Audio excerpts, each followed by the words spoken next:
होय, कॅन्सरवरचं औषध एका स्त्रीने शोधलंय.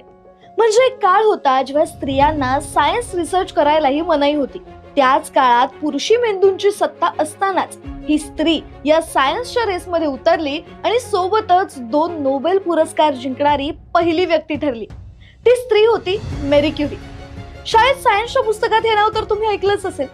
मेरी क्युरीने आपला पती पियर क्युरी सोबत रेडियम आणि पोलोनियम अशा मूलद्रव्यांचा शोध लावला होता. पण या दरम्यान तिला खूप हिणावलं गेलं होतं.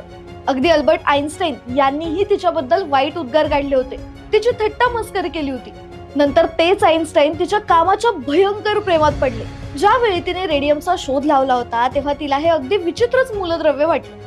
म्हणजे युरेनियम या अणुबॉम्बमध्ये वापरल्या जाणाऱ्या मूलद्रव्यांपेक्षा ते 10 लाख पटीने रेडिओ ऍक्टिव्ह होतं.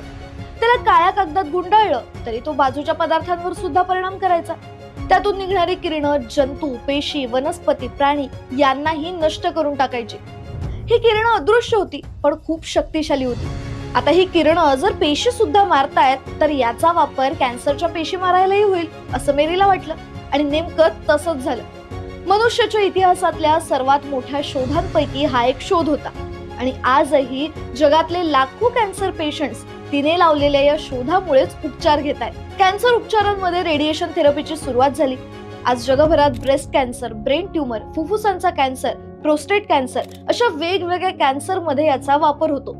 पण याच रेडियमचा शोध लावताना धोकादायक, असुविधाजनक आणि वेगवेगळ्या उपकरणांचा अभाव असणाऱ्या शेडमध्ये काम करताना मेरीची बोटं सुजत होती, भाजत होती. यामुळे तिला मोतीबिंदू सुद्धा झाला होता. तरीही प्रयोगशाळेतील आपलं संशोधन तिने चालूच ठेवलं होतं. जगाच्या कल्याणासाठी तिने आपल्या जीवाचे हाल केले. स्त्रिया कधीही संशोधन करू शकत नाही हे वाक्य मुळासकट खोडून काढत 2 नोबेल जिंकणारी जगातली पहिली व्यक्ती ठरली. तो एक डायलॉग तुम्ही ऐकलाच असेल, वो स्त्री है कुछ भी कर सकती है. आता हा डायलॉग चित्रपटात उपहास म्हणून जरी वापरला असला तरी मेरीच्या बाबतीत किती खरा ठरला तुम्ही पाहतच असाल.